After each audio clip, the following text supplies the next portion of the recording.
नमस्ते दोस्तों, आज के इस बेहद खास और ज्ञानवर्धक पॉडकास्ट एपिसोड में मैं आप सभी का तहे दिल से स्वागत करता हूं। आज हम जिस विषय पर बात करने जा रहे हैं वह आपके जीवन की दिशा और दशा दोनों को पूरी तरह से बदल कर रख सकता है। क्या आपने कभी सोचा है कि कुछ लोग अपने करियर में बहुत तेजी से आगे क्यों बढ़ जाते हैं, जबकि कुछ लोग जीवन भर एक ही जगह पर अटके रहते हैं? क्या यह सिर्फ किस्मत का खेल है? जी नहीं दोस्तों, यह सारा खेल हमारे दिमाग का है, विशेष रूप से हमारे अवचेतन मन का, जिसे हम सबकॉन्शियस माइंड भी कहते हैं। आज हम जोसेफ मर्फी के सिद्धांतों पर आधारित पुस्तक के बारे में गहराई से चर्चा करेंगे, जिसे आर्थर आर पेल ने संकलित किया है। यह किताब हमें सिखाती है कि कैसे हम अपने भीतर छिपी हुई असीम शक्तियों को जगाकर अपने पेशेवर जीवन यानी करियर में शानदार सफलता हासिल कर सकते हैं। दोस्तों, हमारा मन एक बगीचे की तरह है और हमारा चेतन मन यानी कॉन्शियस माइंड उस बगीचे का माली है। हम दिन भर जो भी विचार अपने दिमाग में लाते हैं वे बीज की तरह हमारे अवचेतन मन की उपजाऊ मिट्टी में बो दिए जाते हैं। अवचेतन मन यह नहीं सोचता कि विचार अच्छा है या बुरा, सही है या गलत। वह बस उसे सच मानकर हमारे जीवन में उतारने लग जाता है। इसलिए यदि आप हमेशा डर, चिंता और असफलता के बारे में सोचेंगे तो आपको असफलता ही मिलेगी। लेकिन यदि आप सफलता, खुशी और प्रचुरता के बारे में सोचेंगे तो आपके जीवन में चमत्कार होने लगेंगे। सफलता की इस यात्रा में सबसे पहला और महत्वपूर्ण कदम है अपने लिए एक स्पष्ट लक्ष्य निर्धारित करना। एक बिना पतवार वाले जहाज की कल्पना कीजिए जो समुद्र में बस यूं ही भटक रहा है। वह पूरी ताकत से चल सकता है, लेकिन वह कभी किसी निश्चित बंदरगाह पर नहीं पहुंचेगा क्योंकि उसे पता ही नहीं है कि उसे जाना कहाँ है। ठीक इसी तरह यदि आपके जीवन में कोई स्पष्ट लक्ष्य नहीं है तो आपकी सारी मेहनत बेकार चली जाएगी। जो लोग सफल होते हैं वे अपने सपनों को महज सपने नहीं रहने देते, बल्कि उन्हें स्पष्ट लक्ष्यों में बदल देते हैं। रेचेल रॉय जैसी मशहूर फैशन डिजाइनर का ही उदाहरण लें, जिन्होंने एक छोटी सी नौकरी से शुरुआत की थी, लेकिन उनका सपना बड़ा था और उन्होंने उस सपने को एक लक्ष्य में बदला। उन्होंने अपने करियर की शुरुआत एक स्टोर रूम से की थी, लेकिन अपने लक्ष्य पर ध्यान केंद्रित करके वे एक बहुत बड़ी डिजाइनर बन गईं। इसी तरह ग्रेस एनाटॉमी की निर्माता शोंडा राइम्स को बचपन से ही पता था कि उन्हें एक लेखिका बनना है और उन्होंने उस सपने को एक लक्ष्य की तरह जिया। दोस्तों, लक्ष्य ऐसे होने चाहिए जो आपको प्रेरित करें, जिन्हें मापा जा सके और जो एक्शन पर आधारित हों।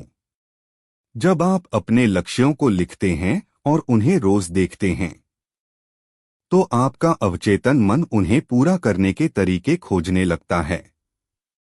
लक्ष्य तय करने के बाद दूसरी सबसे बड़ी चीज जो आपको चाहिए वह है आत्मविश्वास और अपना खुद का मूल्य समझना। कई बार हम अपनी ही नजरों में खुद को कम आंकने लगते हैं। हमें लगता है कि हम किसी खास काम के काबिल नहीं हैं। लेकिन दोस्तों, आत्मविश्वास की कमी अक्सर हमारे बचपन के अनुभवों या पिछली असफलताओं के कारण होती है। आपको यह समझना होगा कि आपके भीतर एक असीम शक्ति है जो किसी भी बाधा को पार कर सकती है। फ्रेडरिक डगलस की कहानी याद करें, जो एक गुलाम के रूप में पैदा हुए थे। अगर वे यही सोचते रहते कि वे एक गुलाम हैं और कुछ नहीं कर सकते तो वे कभी आजाद नहीं हो पाते। लेकिन उन्होंने अपने दिमाग की कहानी को बदला, खुद पर विश्वास किया और आगे चलकर एक महान नेता और राजदूत बने। आपको भी अपने दिमाग की पटकथा को फिर से लिखना होगा। खुद से प्यार करना शुरू करें। यह मत कहिए कि मैं नहीं कर सकता, बल्कि कहिए कि मैं करूंगा। जब आप खुद को एक सफल और आत्मविश्वासी इंसान के रूप में देखना शुरू करते हैं, तो आपका अवचेतन मन उसी छवि को हकीकत में बदलने का काम शुरू कर देता है। इसके बाद बात आती है सकारात्मक सोच की। नकारात्मकता सफलता की सबसे बड़ी दुश्मन है। यह आपकी ऊर्जा को चूस लेती है और आपको पंगु बना देती है। यदि आप लगातार यह सोचते हैं कि आपके साथ कुछ बुरा होने वाला है, तो आप अनजाने में उसी बुरी चीज को अपनी ओर आकर्षित कर रहे होते हैं। विचार चुंबक की तरह होते हैं, इसलिए हमेशा सकारात्मक सोचें। जब भी कोई नकारात्मक विचार आपके दिमाग में आए, तो तुरंत उसे किसी सकारात्मक विचार से बदल दें। इसे प्रतिस्थापन का नियम कहते हैं। अगर ऑफिस में कोई आपको नीचा दिखाने की कोशिश कर रहा है, तो उस पर गुस्सा करने या निराश होने के बजाय अपनी योग्यता पर ध्यान दें। जैसे बैरी नाम के एक कर्मचारी ने किया जब उसका नया सहकर्मी कार्ल उसे नीचा दिखाने की कोशिश कर रहा था। बैरी ने कार्ल की चालाकियों में फंसने के बजाय अपने काम पर ध्यान केंद्रित किया और अंततः उसी का प्रमोशन हुआ।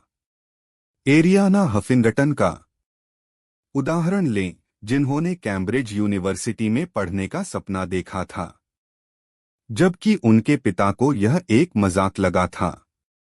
लेकिन उनकी मां ने उन्हें सकारात्मक दृष्टिकोण दिया और अंततः उन्होंने अपना लक्ष्य हासिल किया। सकारात्मकता के साथ साथ आपको आकर्षण के नियम को भी समझना होगा। हम सभी जीवित चुंबक हैं। हम उन्हीं लोगों, परिस्थितियों और अवसरों को अपनी ओर आकर्षित करते हैं जो हमारे विचारों से मेल खाते हैं। वॉरेन बफे जैसे दुनिया के सबसे अमीर निवेशकों में से एक भी अपनी गलतियों को खुलेआम स्वीकार करते हैं, क्योंकि वे जानते हैं कि ईमानदारी और सकारात्मकता ही असली चुंबक है। यदि आप चाहते हैं कि लोग आपकी ओर आकर्षित हों, आप पर भरोसा करें और आपके साथ काम करना चाहें, तो आपको अपने भीतर ऐसे गुण विकसित करने होंगे जो दूसरों को पसंद आते हैं, जैसे कि दयालुता, ईमानदारी और उत्साह। उत्साह यानी एंथुजियाज्म सफलता के लिए एक जादुई तत्व है। जिस काम में आप अपना दिल और आत्मा लगा देते हैं, उसमें सफलता मिलनी तय है। उत्साह संक्रामक होता है। जब आप अपने काम को लेकर उत्साहित होते हैं, तो आपके आसपास के लोग भी उस ऊर्जा को महसूस करते हैं और वे भी आपके साथ जुड़ना चाहते हैं। क्रिस्टा हॉकिन नाम की एक महिला की कहानी बहुत प्रेरणादायक है, जो हुंडई मोटर्स के प्लांट में टूर गाइड का काम करती थी। वह अपने काम को लेकर इतनी उत्साहित रहती थी कि उसकी वजह से कारों की बिक्री में इजाफा हो गया, जबकि वह कोई सेल्स पर्सन नहीं थी। लेकिन जीवन हमेशा एक समान नहीं रहता। रास्ते में कई मुश्किलें और बाधाएं आती हैं। इसीलिए आपके भीतर लचीलापन यानी अडैप्टेबिलिटी होनी चाहिए। आपने वह कहानी तो सुनी होगी जिसमें एक बुद्धिमान व्यक्ति ने एक किसान को उबलते पानी में गाजर, अंडा और चाय की पत्ती डालकर दिखाई थी। गाजर पानी में जाकर नरम हो गई, अंडा कठोर हो गया, लेकिन चाय की पत्ती ने पानी का रंग और स्वाद ही बदल दिया। हमें चाय की पत्ती की तरह बनना चाहिए, जो मुश्किल परिस्थितियों में खुद को तो बदलती ही है, साथ ही माहौल को भी अपने अनुकूल बना लेती है। थॉमस एडिसन ने बल्ब बनाने से पहले हजारों बार असफलता का सामना किया था, लेकिन उन्होंने कभी हार नहीं मानी। उन्होंने हर असफलता से कुछ नया सीखा। इसी तरह अब्राहम लिंकन ने अपने जीवन में अनगिनत चुनाव हारे, लेकिन वे डटे रहे और अमेरिका के राष्ट्रपति बने। क्रिसलर कंपनी को दिवालिया होने से बचाने वाले ली इयाकोका हो या बर्बेरी कंपनी की सीईओ एंजेला अहेरेंट्स, इन सभी ने भारी असफलताओं के बाद भी खुद को परिस्थितियों के अनुसार ढाला और अभूतपूर्व सफलता हासिल की। अब हम बात करते हैं उस सबसे बड़ी बीमारी की जो हमें आगे बढ़ने से रोकती है, और वह है चिंता और तनाव। चिंता हमारे मन की एक ऐसी स्थिति है जो हमारे शरीर पर भी बुरा असर डालती है। जब हम लगातार चिंता करते हैं तो हम अपने अवचेतन मन को डर के संदेश भेज रहे होते हैं। एक इंश्योरेंस कंपनी के वाइस प्रेसिडेंट स्टीव को लगता था कि उन्हें दिल की बीमारी है क्योंकि उनके एक दोस्त को हार्ट अटैक आया था। डॉक्टर ने बताया कि उन्हें कोई शारीरिक बीमारी नहीं है, बल्कि यह केवल उनके मन का डर है। जब स्टीव ने अपने अवचेतन मन में सकारात्मक विचार डालना शुरू किया तो उनका सारा डर और शारीरिक कष्ट दूर हो गया। एंडी नाम के एक इंजीनियर ने अपनी चिंताओं को एक मशीन के पुर्जों की तरह खोलकर देखा और पाया कि चिंता केवल मन की एक परछाई है जिसका कोई वास्तविक अस्तित्व नहीं है। अगर आप अपने डर का सामना करें तो आप देखेंगे कि वह धीरे धीरे कम होने लगता है। काम के दौरान तनाव को कम करने के लिए बीच बीच में ब्रेक लें, थोड़ी देर टहलें और खुद पर भरोसा रखें। याद रखें कि आप ही अपने मन के राजा हैं और कोई भी डर या चिंता आपकी अनुमति के बिना आप पर हावी नहीं हो सकती। हमारी सफलता के रास्ते में हमारी बुरी आदतें भी बहुत बड़ी रुकावट होती हैं। काम को टालने की आदत हम में से बहुत से लोगों में होती है। हम सोचते हैं कि आज नहीं, कल कर लेंगे, लेकिन वह कल कभी नहीं आता। एमिली नाम की एक लड़की हमेशा जल्दबाजी में काम करती थी जिससे गलतियां होती थीं। जब उसे अपनी नौकरी जाने का डर सताया तो उसने अपने अवचेतन मन को धीरे और सटीक काम करने के लिए प्रोग्राम किया। बुरी आदतों को छोड़ने के लिए आपको अपने काम को छोटे छोटे हिस्सों में बांटना चाहिए और उनके लिए समय सीमा तय करनी चाहिए। प्रसिद्ध मनोवैज्ञानिक विलियम जेम्स ने कहा था कि बुरी आदतों को छोड़ने का सबसे अच्छा तरीका है उनके स्थान पर नई और अच्छी आदतें विकसित करना और उसके लिए कोई अपवाद न छोड़ना। जब आप अपनी बुरी आदतों को स्वीकार कर लेते हैं और उन्हें बदलने का दृढ़ निश्चय कर लेते हैं तो आपका अवचेतन मन इस बदलाव में आपकी पूरी मदद करता है। दोस्तों, सफलता की इस यात्रा में हम अकेले नहीं होते हैं। हमें दूसरों के सहयोग और मदद की भी बहुत जरूरत होती है। और यहीं पर नेतृत्व यानी लीडरशिप की भूमिका सामने आती है। एक अच्छा लीडर वह नहीं होता जो सिर्फ हुक्म चलाता है, बल्कि वह होता है जो अपनी टीम को प्रेरित करता है, उनका मार्गदर्शन करता है और उन्हें आगे बढ़ने में मदद करता है। डार्विन ई. स्मिथ जैसे शर्मीले वकील ने जब किम्बर्ली क्लार्क कंपनी के सीईओ का पद संभाला तो किसी को उन पर भरोसा नहीं था, लेकिन उन्होंने अपने दृढ़ संकल्प और नेतृत्व क्षमता से उस डूबती हुई कंपनी को दुनिया की नंबर 1 कंपनी बना दिया। डेविड नीलमैन और सीन पेरिच जैसे संस्थापकों ने अपनी कंपनियों को बचाने के लिए खुद को पीछे हटाकर नए और योग्य लोगों को आगे किया। एक अच्छा लीडर हमेशा अपनी टीम के सदस्यों की क्षमताओं को पहचानता है और उन्हें सही काम सौंपता है। काम सौंपना यानी डेलीगेशन बहुत महत्वपूर्ण है क्योंकि आप अकेले सब कुछ नहीं कर सकते। मैरी के ऐश ने अपनी कॉस्मेटिक कंपनी में महिलाओं को इतना प्रेरित किया कि वे सफलता के शिखर पर पहुंच गईं। वे अपने सबसे अच्छे कर्मचारियों को गुलाबी रंग की कैडिलैक कार इनाम में देती थीं। जब आप दूसरों पर भरोसा करते हैं और उन्हें जिम्मेदारी देते हैं, तो वे भी पूरी लगन से उस काम को पूरा करने की कोशिश करते हैं। टीम के साथ काम करते समय गोल्डन रूल को हमेशा याद रखें कि दूसरों के साथ वैसा ही व्यवहार करें जैसा आप चाहते हैं कि वे आपके साथ करें। एक टीम तभी सफल होती है जब उसके सभी सदस्य एक ही लक्ष्य की दिशा में मिलकर काम करते हैं। इसके लिए हमेशा दूसरों की सराहना करना बहुत जरूरी है। हर इंसान चाहता है कि उसकी तारीफ हो और उसे महत्व दिया जाए। जब आप सच्चे दिल से किसी के काम की तारीफ करते हैं, तो आप उसे भविष्य में और भी बेहतर काम करने के लिए प्रेरित करते हैं। लेकिन याद रहे, तारीफ हमेशा सच्ची होनी चाहिए, झूठी नहीं। इसके लिए प्रभावी संचार यानी कम्युनिकेशन बहुत जरूरी है। संचार केवल अपनी बात कहने का नाम नहीं है, बल्कि दूसरों की बात को ध्यान से सुनने का भी नाम है।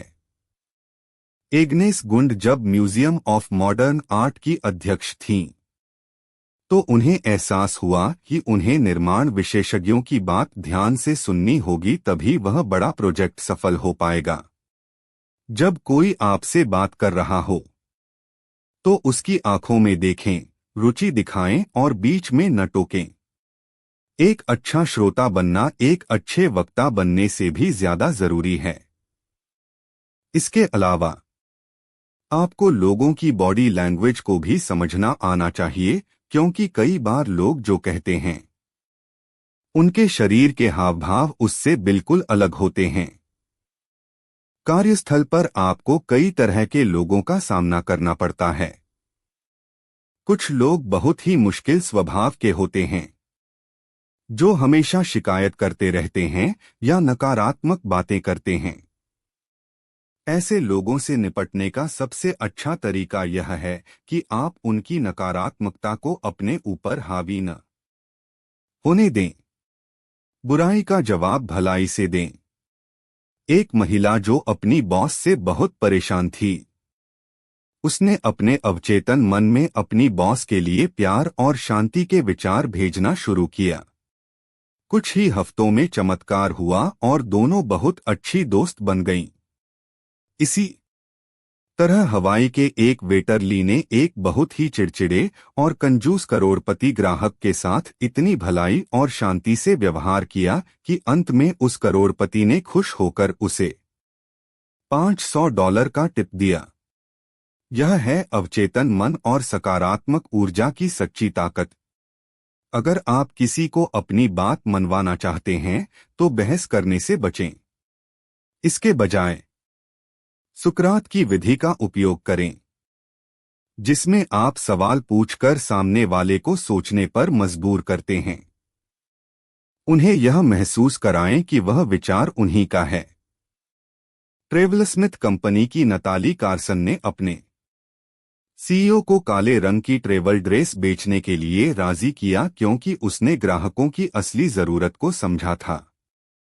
हावर्ड शुल्ट्ज ने इटली के कॉफी कल्चर को देखा और स्टारबक्स को एक साधारण कॉफी बीन बेचने वाली कंपनी से दुनिया की सबसे बड़ी कॉफी चेन में बदल दिया। ऐसा उन्होंने अपने विजन और दूसरों को उस विजन के लिए राजी करने की क्षमता से किया। और आखिरकार समय प्रबंधन यानी टाइम मैनेजमेंट पर ध्यान दें। हमारे पास हर दिन 86,400 सेकंड होते हैं। यह हम पर निर्भर करता है कि हम इस बहुमूल्य समय का उपयोग कैसे करते हैं। चार्ल्स श्वाब ने समय प्रबंधन का एक बहुत ही शानदार तरीका सीखा था, जिसके लिए उन्होंने $25,000 का चेक दिया था। वह तरीका था कि हर रात अगले दिन के लिए 6 सबसे महत्वपूर्ण कामों की सूची बनाएं। उन्हें प्राथमिकता के आधार पर क्रमबद्ध करें और अगले दिन सिर्फ उसी सूची के अनुसार काम करें। जो काम रह जाए, उसे अगले दिन की सूची में डाल दें। यह बहुत ही सरल लेकिन बेहद प्रभावी तरीका है। अपने दिन की शुरुआत एक टू डू लिस्ट बनाकर करें। कामों की प्राथमिकता तय करें और सबसे महत्वपूर्ण काम सबसे पहले करें। जो चीजें आपका समय बर्बाद करती हैं, जैसे कि अनावश्यक फोन कॉल्स या मेहमान, उनसे बचें। खुद के लिए भी समय निकालें ताकि आप मानसिक और शारीरिक रूप से तरोताजा रह सकें।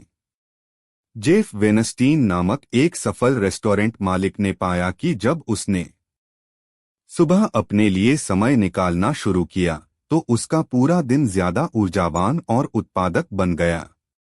तो दोस्तों, इस पूरी चर्चा का सार यही है कि आपके भीतर, आपके अवचेतन मन में एक ऐसी जादुई ताकत छिपी है जो आपको दुनिया की कोई भी ऊंचाई छूने में मदद कर सकती है। आपको बस इस ताकत को पहचानना है और इसका सही इस्तेमाल करना सीखना है।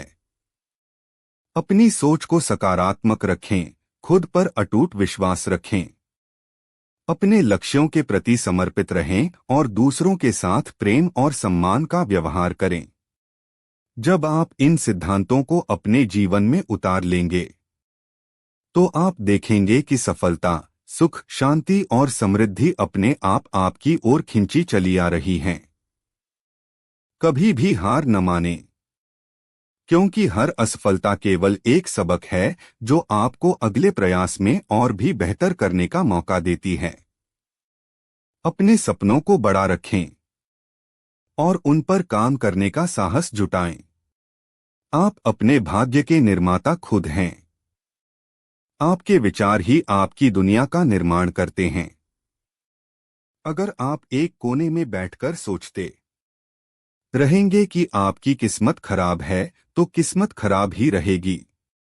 लेकिन अगर आप उठ खड़े होंगे, अपने मन में यह बात बैठा लेंगे कि आप सफलता के लिए ही बने हैं, तो पूरा ब्रह्मांड आपको सफल बनाने में जुट जाएगा। इसलिए आज से, अभी से अपने अवचेतन मन में केवल सफलता, स्वास्थ्य, खुशी और प्रचुरता के बीज बोना शुरू करें। याद रखें, आप जो महसूस करते हैं उसे आप आकर्षित करते हैं और आप जिसकी कल्पना करते हैं वही आप बन जाते हैं। मुझे पूरी उम्मीद है कि जोसेफ मर्फी की इस अद्भुत किताब के विचार आपके करियर और आपके जीवन में एक बहुत बड़ा और सकारात्मक बदलाव लेकर आएंगे। इस पॉडकास्ट को अपना कीमती समय देने के लिए आपका बहुत बहुत धन्यवाद। हमेशा सकारात्मक रहें, जीवन में आगे बढ़ते रहें और अपने भीतर की असीम शक्ति पर हमेशा विश्वास रखें।